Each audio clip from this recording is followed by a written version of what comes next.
Bonsoir et bienvenue à tous dans cet autre numéro de votre émission Heure du Bilan. Vous faites bien de choisir les antennes de la RTG. C'est avec un grand plaisir que je prends à vous recevoir dans cet espace dédié à la transparence et à dresser le bilan des actions gouvernementales. Et c'est ce que nous allons faire tout à l'heure. Notre mission aujourd'hui est claire. Faire la lumière sur l'emploi des financements publics de l'année 2025 et sur leur impact concret sur la vie des concitoyens guinéens. Pour en parler, nous avons l'honneur ce soir de recevoir Madame Fatima Camara. Elle est ministre du Commerce qui viendra nous présenter le bilan de son département. Pour plus d'analyses approfondies, j'ai à mes côtés sur ce plateau Daouda Mohamed Camara. Bonsoir. Bonsoir Mariam, bonsoir Madame la ministre et bonsoir à tout le cabinet. Parfait. Madame la ministre, bonsoir. Bonsoir. Bienvenue dans Heure du Bilan. Merci beaucoup. C'est un plaisir de vous recevoir. Le plaisir est pour moi. Sans plus tarder, Heure du Bilan commence maintenant.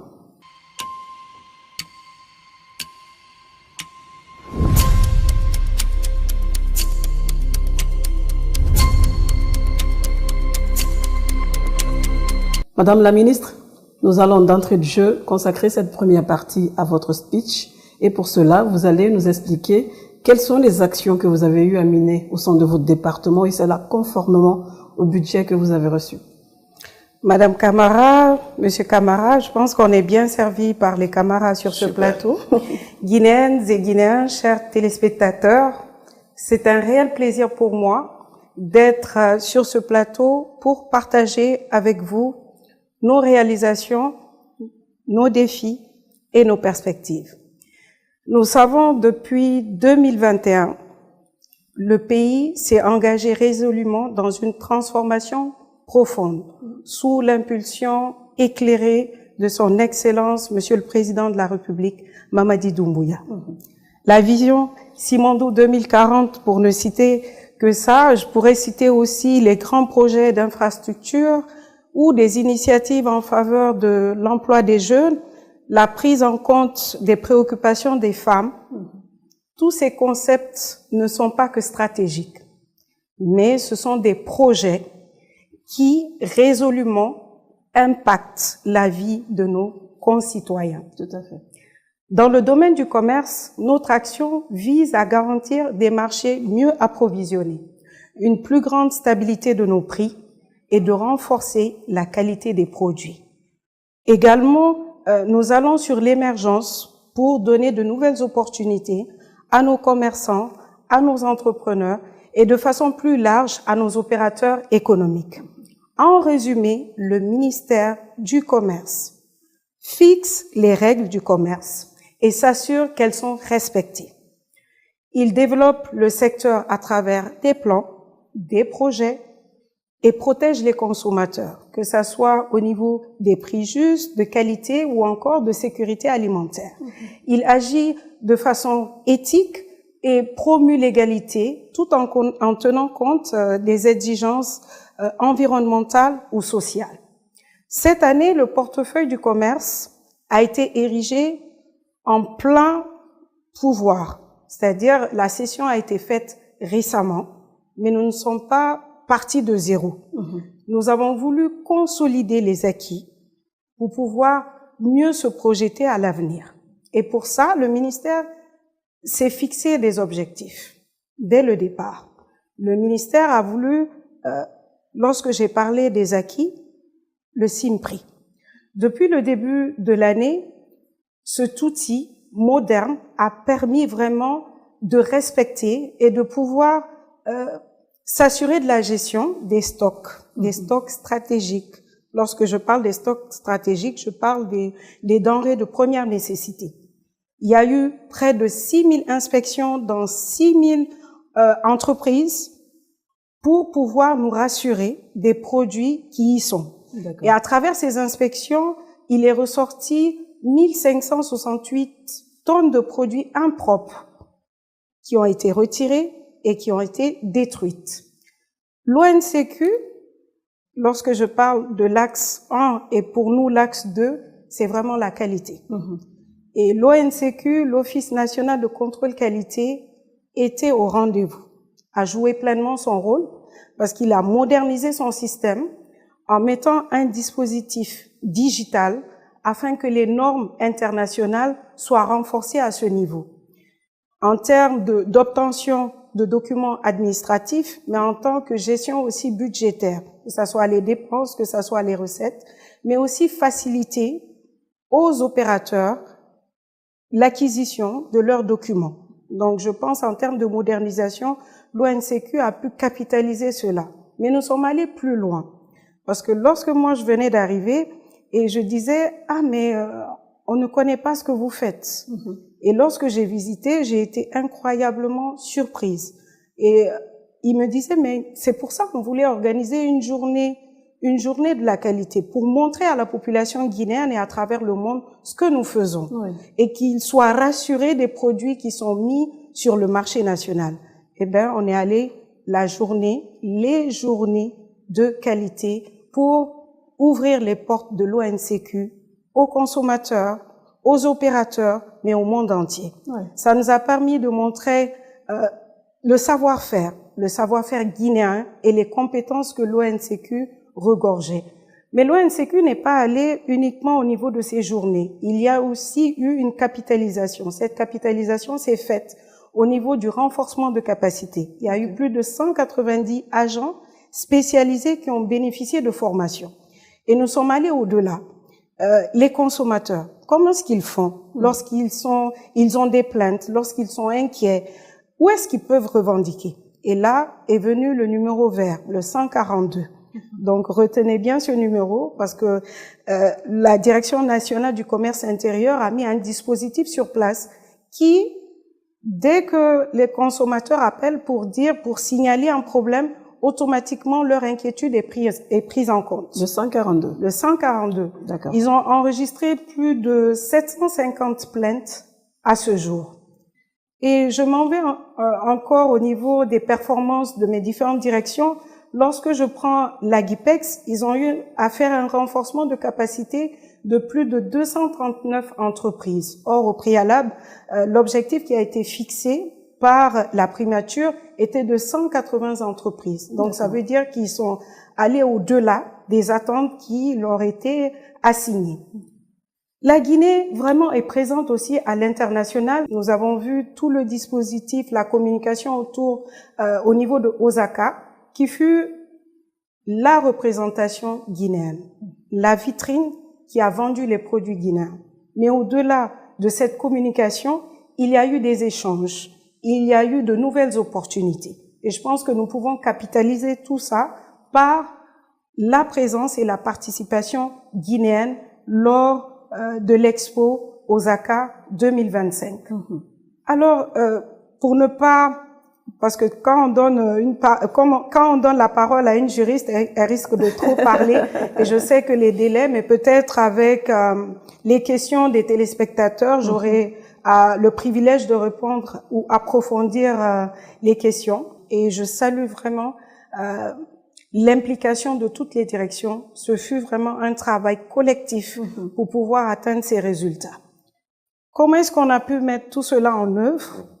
Certes, nous avons eu des aides des différentes institutions, mais le budget national a joué un très grand rôle. Oui. Sur une enveloppe qu'on a eu à mettre à disposition du ministère qui est de 269 milliards de francs guinéens, au niveau du 30 novembre, nous avons pu engager plus de 133,5 milliards grâce aux pools financiers qui sont à féliciter.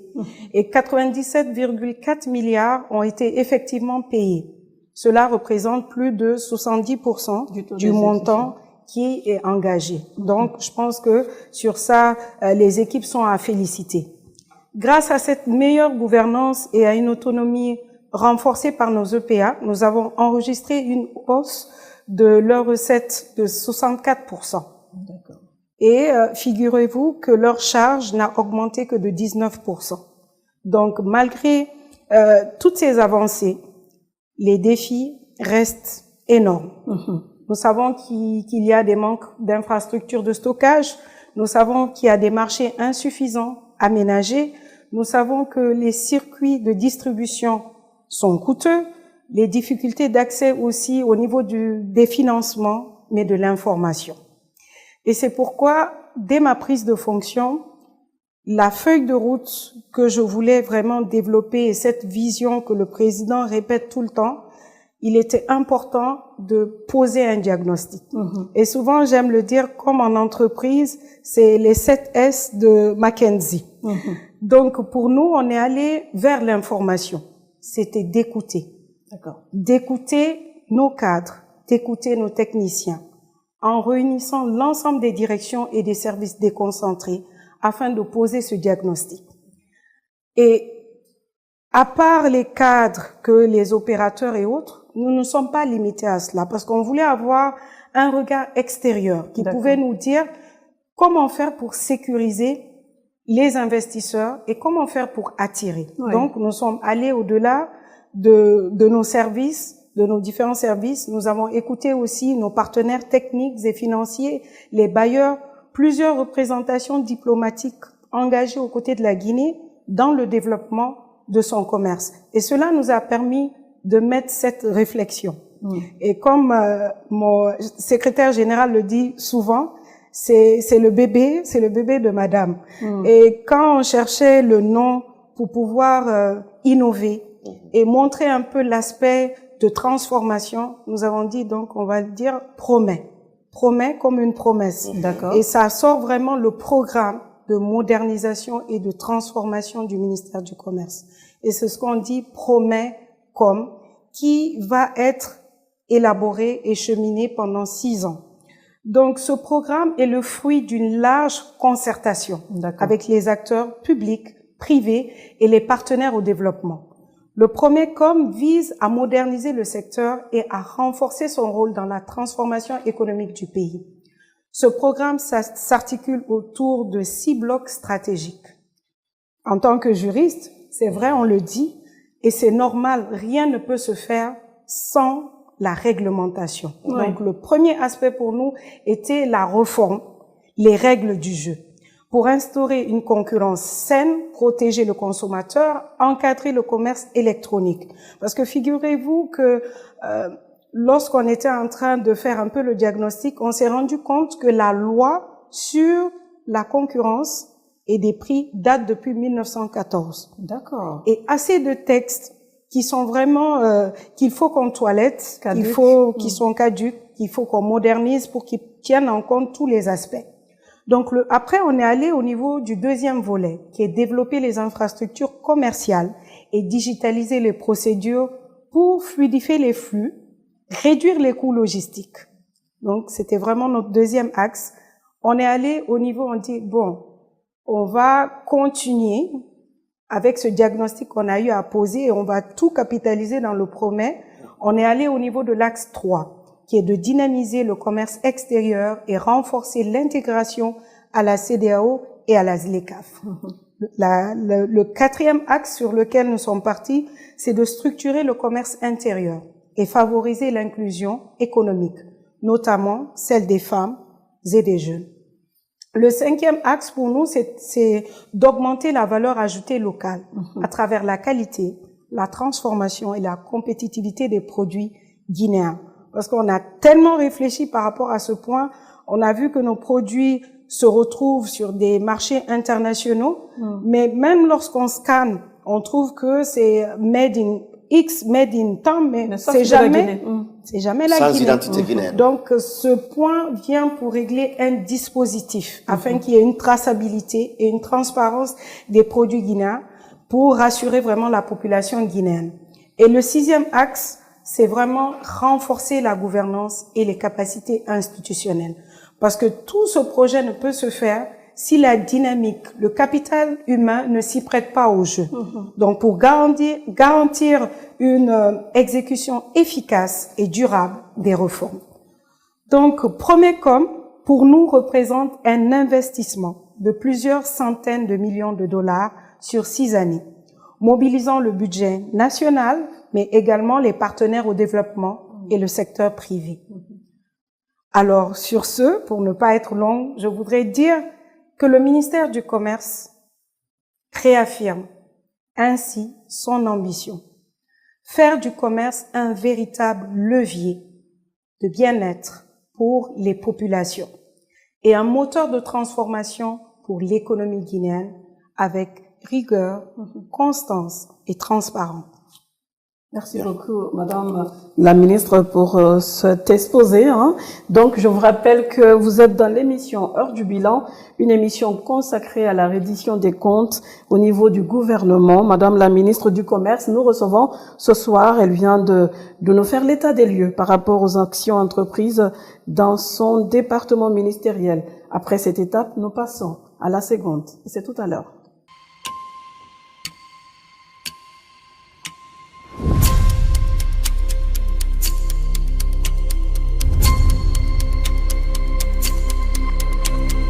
De retour sur ce plateau, on est à la deuxième partie de cette émission. La première question, ça sera avec Daouda Mohamed Kamara.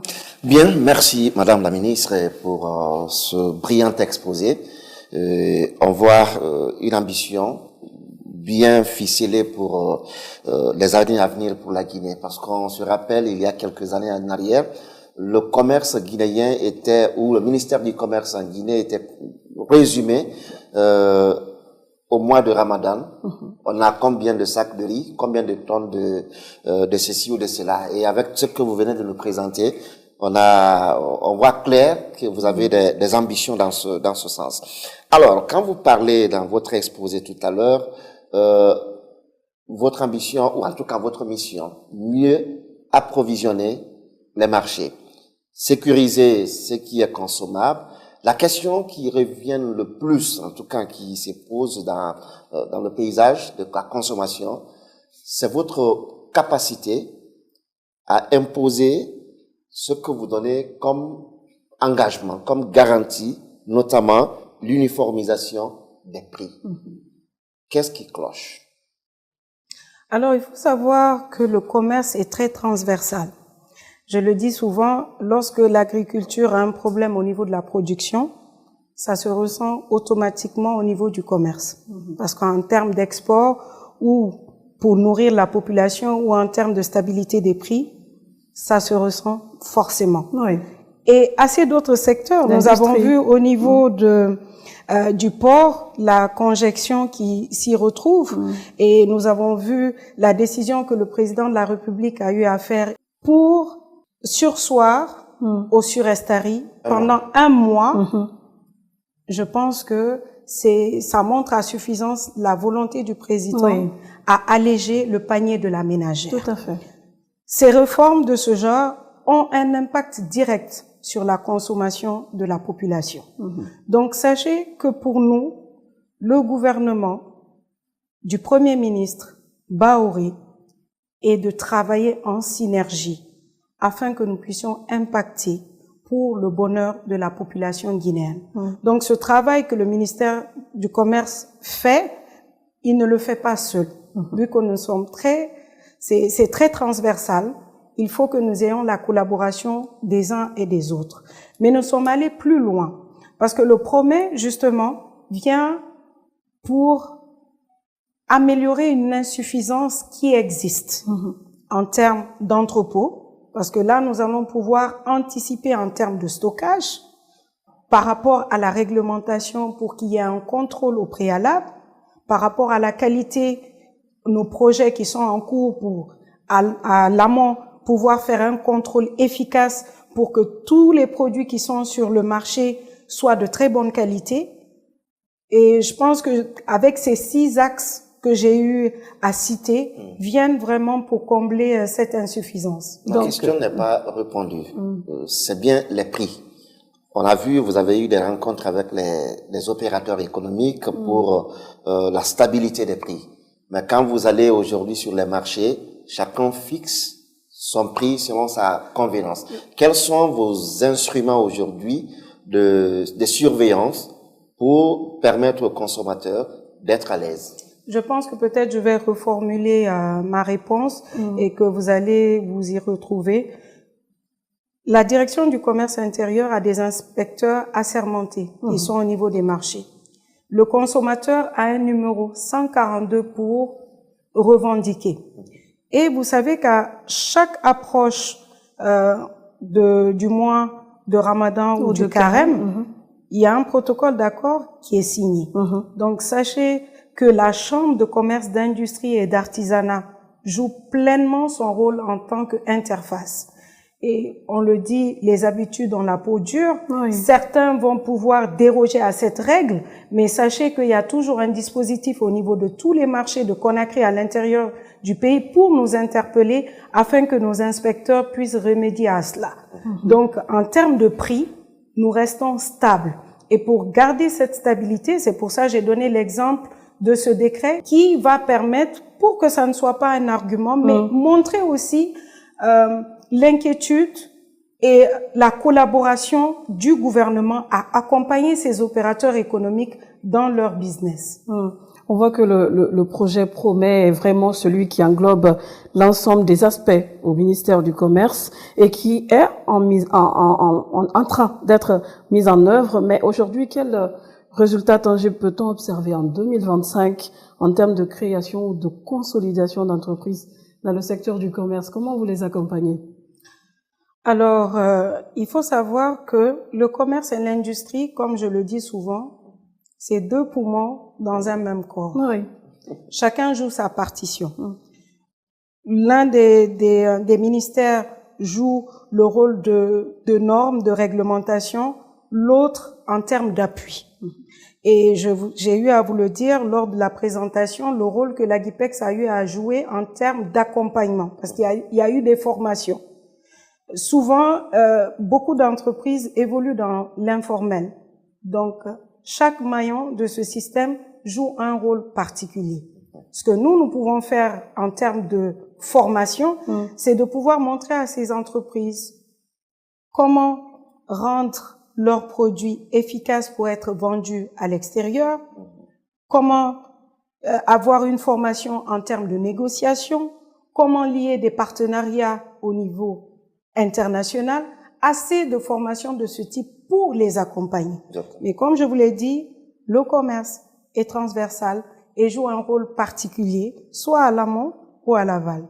Alors, je finis avec cette partie, si tu permets. Lorsque nous parlons des commerçants, au niveau de l'Office de contrôle qualité, nous savons que dans nos marchés, la plupart des produits sont exposés à même le sol. On va dire qu'ils sont dans l'informel. Mais aujourd'hui, qu'est-ce que vous faites concrètement pour changer de la donne pour le commun des Guinéens? Alors déjà, je tenais à rappeler le dispositif que l'ONCQ a déjà fait. L'ONCQ a mis 250 box à disposition de la population guinéenne, mais aussi a fait des sensibilisations. Mais pour aller au-delà, parce que les attentes sont énormes, nous avons voulu aller vers les partenaires techniques pour nous aider. Parce qu'il y a un de mes conseillers qui me disait tout à l'heure, mais madame, il faut que vous parlez de nutrition. Et nous savons que l'UNICEF participe et contribue dans la nutrition. Donc, l'UNICEF est prêt à nous aider grâce au PROMET de pouvoir sensibiliser, mais mettre à disposition un dispositif qui va pouvoir couvrir l'alimentation. Nous allons commencer la phase pilote par les écoles, parce que les enfants sont plus vulnérables, et ensuite, on va étendre le champ. Donc, c'est pour vous dire, ne vous inquiétez pas, le PROMET est la solution à tous nos problèmes au niveau du dispositif commercial. Alors, je reviens encore sur l'ONCQ que vous avez plusieurs fois abordé ici, dans cette émission. Couramment, on dit mieux vaut prévenir que guérir. Quelles sont aujourd'hui les actions coordonnées entre l'ONCQ et les services des douanes pour éviter, parce qu'il y a des produits importés à la consommation qui le deviennent à force de les garder. Il y en a qui viennent depuis la source, qui ne sont pas propres à la consommation. C'est quoi l'action coordonnée entre l'ONCQ et les services des douanes pour éviter que les produits malpropres à la consommation pénètrent le marché? Je pense que le nouveau dispositif qui a été mis en place montre à suffisance l'aisance en termes de collaboration entre les différents maillons de la chaîne. Je reviens toujours sur ce décret qui montre que chaque partie a joué son rôle. Mais pour aller au-delà, nous, en tant que ministère du Commerce, nous voulons mettre un dispositif qui va permettre, et en amont et en aval, d'aller en profondeur au niveau des examens. Je ne dis pas que ça se fait pas, ça se fait, mais nous voulons être plus performants, plus ambitieux, et nous avons un projet qui est en cours d'élaboration, qui va régler tout ce problème. Mais, sauf que la plupart des produits ne viennent pas forcément du port. Ils rentrent aussi au niveau des voies terrestres. On voit, si je peux citer le cas de Forecaria, où on retrouve des boissons qui ne sont même pas à Conakry. Comment est-ce que vos services arrivent à démanteler ces produits impropres à la consommation, mais aussi il y a des produits de contrefaçon? Alors, comme je vous l'ai dit, il y a des inspecteurs qui ne sont pas uniquement au niveau de Conakry, mais qui sont à l'intérieur aussi du pays. C'est des inspecteurs assermentés qui jouent le rôle au niveau des frontières. Et c'est une collaboration entre les services. Mais pour aller au-delà, notre direction de la DDI-DDE est en train de construire des postes frontaliers. Et au niveau de ces postes frontaliers, nous voulons aussi aller au-delà. Au niveau de tous ces postes frontaliers, il y aura un dispositif de laboratoire qui sera mis en place, qui va contrôler, mettre en quarantaine et détruire les produits impropres. Donc, ne vous inquiétez pas, mais le dispositif actuel permet déjà d'élaguer les produits impropres grâce aux inspecteurs. Vu qu'on veut aller au-delà, on veut être plus performant. Oui. Le promet vient pour combler ce vide. D'accord. Oui, et l'autre question, parce que vous avez exposé, on a connu une Fatima, ministre de la pêche, de l'économie maritime, très debout. Est-ce qu'on peut aujourd'hui dire que c'est la même Fatima qu'on a au commerce? Ça, je vais vous renvoyer cette question en tant que journaliste. Mais le retour que moi j'ai et l'aisance que j'ai au niveau de cette nouvelle fonction, lorsque je prends mon parcours, l'agilité me permet très facilement de m'acclimater à un nouveau environnement. Souvent, mon mari dit, tu es comme comment on appelle l'animal? Tu es comme le caméléon. Au fait, il ne tourne pas la tête, mais à chaque fois qu'il se colle à un arbre, il prend la couleur automatiquement. Il s'agrippe d'une manière, donc il m'assimile à cet animal. Parce qu'il me dit, la manière dont je débat avec aisance les sujets au niveau du commerce, c'est comme si j'y étais rapidement. Oui. Mais dans une vie aussi antérieure, j'ai été entrepreneur. Ma mère aussi est commerçante. Donc, toute ma vie, le commerce a occupé une place centrale. Donc, je pense que c'est pas un environnement nouveau. Et j'ai des collègues, j'ai des cadres qui sont disponibles. J'ai des partenaires comme la Chambre de commerce. J'ai ces commerçants, j'ai ces commerçantes, j'ai ces femmes dans les différents marchés qui viennent me donner des conseils et qui sont disponibles à tout moment que j'ai besoin de réponses ou que j'ai des inquiétudes. Donc, je ne me sens jamais seule. Donc, sachez que c'est cette même Fatima qui a fait cette performance au niveau de la pêche et qui va faire cette même performance au niveau du commerce et qui veut rester d'abord au commerce. D'accord. On va dire que... On sait quand même que le commerce est au centre de la stabilité. Oui, quand on parle de sécurité, quand on parle de sécurité alimentaire, c'est aussi la question de stabilité nationale.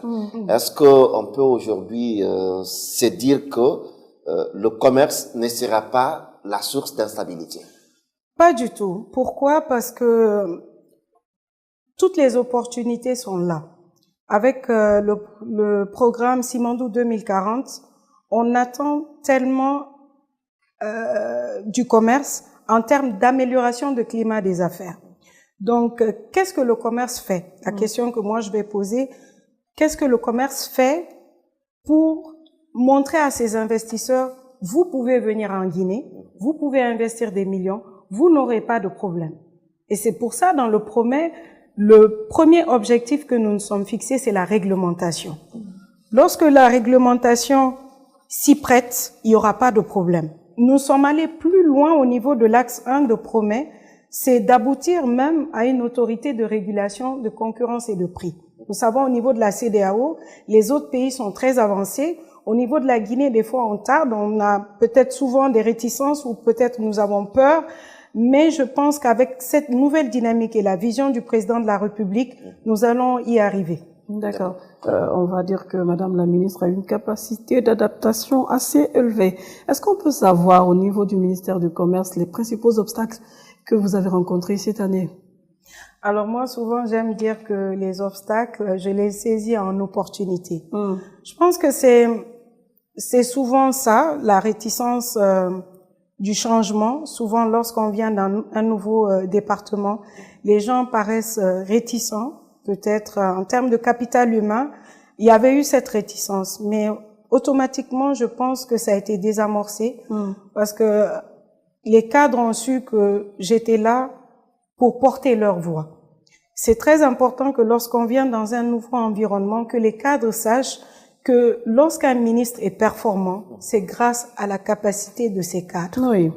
Nous, on impulse en tant que manager, mais le vrai travail technicien, c'est eux qui le font à la base. C'est vrai que j'ai une déformation en tant que manager, que souvent de me retrouver technicienne et travailler avec eux pendant des heures tardives, mais je pense que l'obstacle a été ça. Et vu qu'il y a eu une session au niveau des deux ministères, ça n'a pas été facile. Et pour eux et pour moi, c'est un environnement nouveau, mais je pense que très vite, nous avons su rebondir pour le bien des Guinéens et des Guinéennes. D'accord. Alors, l'autre question, si Maria me permet. Est-ce que aujourd'hui, le capital humain, les cadres vous ont finalement ouvert les portes et la collaboration, elle semble être saine. Parlant budget, est-ce que à un moment donné, les décaissements ont-ils été aussi lourds ou aisés? J'aime souvent dire dans la vie, tout n'est pas lié à l'argent. C'est vrai qu'on dit souvent c'est le nerf de la guerre, mais c'est d'abord la volonté et l'engagement. C'est l'opportunité aussi pour moi de remercier tous ces partenaires techniques et financiers, mais aussi nos amis qui évoluent dans différents domaines. Le Centre des jeunes dirigeants d'entreprise ou d'autres personnes de bonne volonté qui ont voulu vraiment me tendre la main pour dire tu n'es pas seul et tu dois atteindre ces objectifs. Et ces cadres aussi se sont prêtés à l'exercice. Quelles que soient les difficultés, lorsqu'il y a la volonté, nous pouvons atteindre nos objectifs. Le ministère de l'économie, le ministère du budget, pour vous permettre d'atteindre vos objectifs.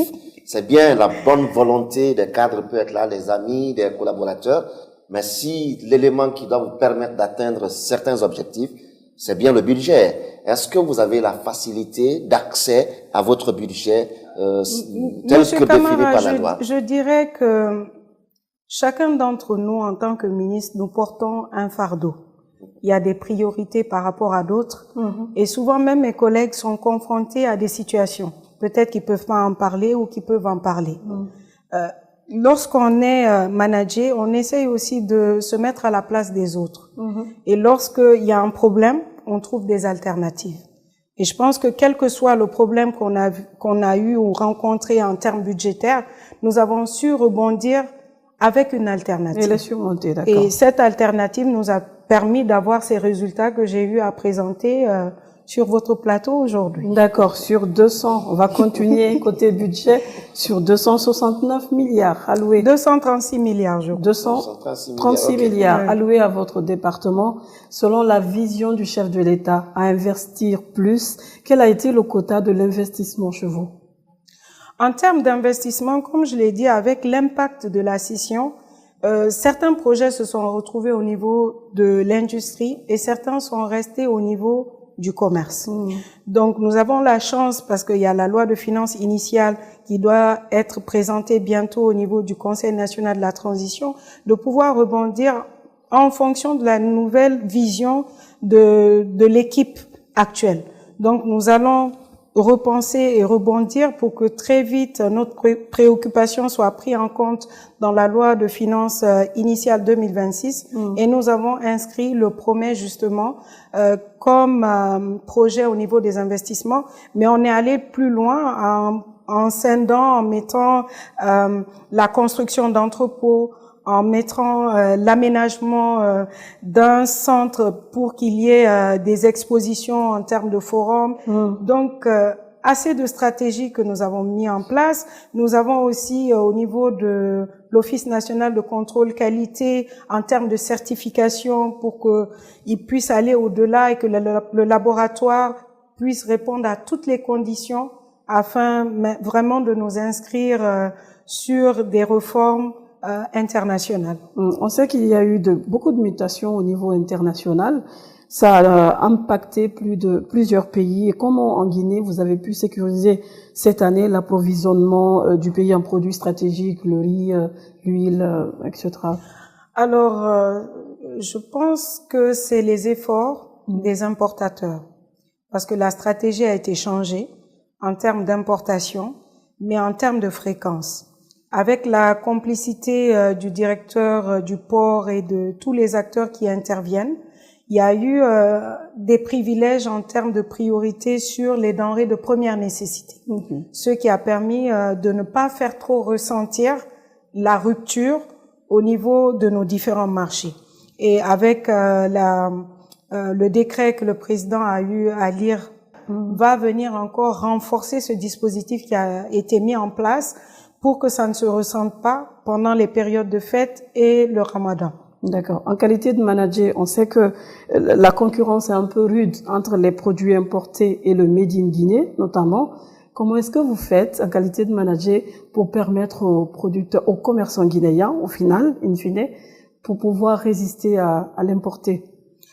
La loi, la réglementation, mais aussi la complicité des autres collaborateurs. Parce que lorsqu'on voit les réformes et les projets aussi que nous voulons mettre au niveau de l'agriculture, va combler aussi un vide. Parce que si la production, elle est dense, elle est faite, il y aura moins d'importations. Donc, pour qu'on en arrive à ce stade, c'est un travail, comme je l'ai dit, collectif et en synergie. Parce que l'Aguipex a les compétences nécessaires pour dire à l'agriculture, dans tel ou tel pays, on a besoin de plus de ces produits. Mais aussi au niveau local, pour dire, au niveau local, on a besoin de telle ou telle marge afin de pouvoir satisfaire la consommation guinéenne. D'accord. Donc, madame, on va passer à la dernière partie de cette émission. On va recueillir l'avis de certains téléspectateurs qui ont bien voulu nous les faire parvenir. Et ça sera dans À la loupe avec moi, Daouda Mohamed Kamara.